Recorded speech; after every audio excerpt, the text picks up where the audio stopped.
जिन बागों में माली नहीं होते हैं वो बाग उजड़ जाया करते हैं।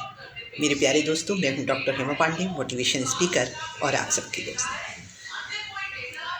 किसी भी परिवार में उनके बुजुर्गों का खासा महत्व होता है। अगर हम चाहें तो उन बुजुर्गों के माध्यम से हम आने वाले समय को और भी ज़्यादा सुरक्षित और भी ज़्यादा समझदारी से गुजार सकते हैं।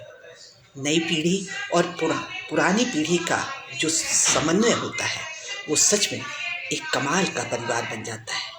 लेकिन ना तो हमें धैर्य है और ना हम में सहन शक्ति। ये भी कारण बन सकता है कि उन बुजुर्गों ने अपने बुजुर्गों के साथ कैसा व्यवहार किया और वो आगे क्या चाहते हैं। इन सब बातों की वजह से हम ज़्यादातर बुजुर्गों से शिकायत करते हैं और बुजुर्ग अपने परिवार से शिकायत करते हैं, बच्चों की शिकायत करते हैं। वो आपसी सामंजस्य का ना होना ही हमारे लिए सबसे बड़ी प्रॉब्लम बन जाती है। बुजुर्गों को थोड़ा सा सहन शक्ति होनी चाहिए, धैर्य होना चाहिए। अब वो ज़माना ख़त्म हो गया उनकी जवानी का, उनके जोश का, उनके अपने निर्देशों का। अब नई पीढ़ी है, नया समय है, नए तरीके की सिचुएशन है, नया तरीका का संघर्ष है।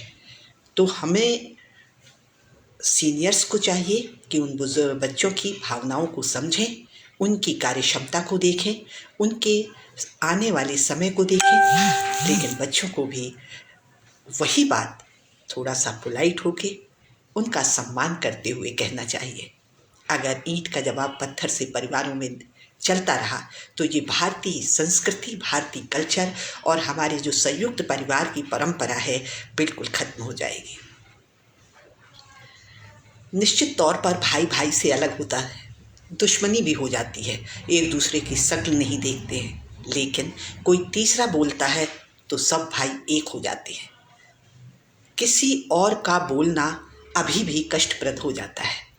ऐसी ही सिचुएशन में एक बड़ा भाई छोटे भाई को जब देखता है कि वो अपना ट्रैक्टर यहाँ से लेके चला गया है, उन्हें बहुत गुस्सा आया और उन्होंने एक खाई बना दी, एक खेत में इतनी दूरी बना दी कि अब वो दूरी पाटना मुश्किल थी। बढ़ई आया, बढ़ई ने कहा कि क्या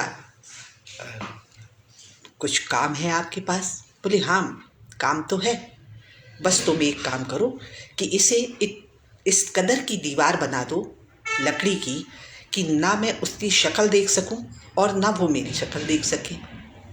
बढ़ई ने कहा क्या वो दुश्मन है? बोले दुश्मन तो नहीं है, भाई है, लेकिन भाई के रूप में वो दुश्मन से भी बढ़कर है। बोले अच्छा तो ठीक है। बड़े ने कहा कि मैं बाजार जा रहा हूँ, तुम्हें ज़रूरत का जो भी सामान हो तुम मुझसे ले सकते हो और उसके बाद मैं चला जाऊँगा। बढ़ई ने जो भी चीज़ें थी वो बता दी और उसके बाद वो भाई चला गया। जब शाम को लौटा तो वो देख के दंग रह गया, क्योंकि उसने एक पुल बना दिया था। उस खाई में बहुत उनके घर से, छोटे भाई के घर से और बड़े भाई के घर तक लकड़ी का एक ऐसा पुल कि जहाँ जब भी चाहो एक दूसरे से मिल सकते हैं। छोटे भाई ने देखा कि मेरे बड़े भाई ने इतना सब मैंने गलत बोला, उसके बाद भी पुल बना दिया और वो अपने को रोक नहीं पाया। जैसे ही बड़ा भाई बाजार से वापस आया और बढ़ई को कुछ समझा ही रहा था, आश्चर्य पूछ रहा था कि जो मैंने कहा वो तुमने क्यों नहीं किया, इतने में छोटा भाई आकर उनके पैरों पे पड़ गया। कहा भैया मुझसे बहुत बड़ी गलती हो गई है, आप महान हैं, आपकी बराबरी कोई नहीं कर सकता है, क्योंकि आप मेरे पिता तुल्य हैं। आपने इतना सब कुछ मैंने कहा, इसके बावजूद भी आपने ये पुल बना दिया।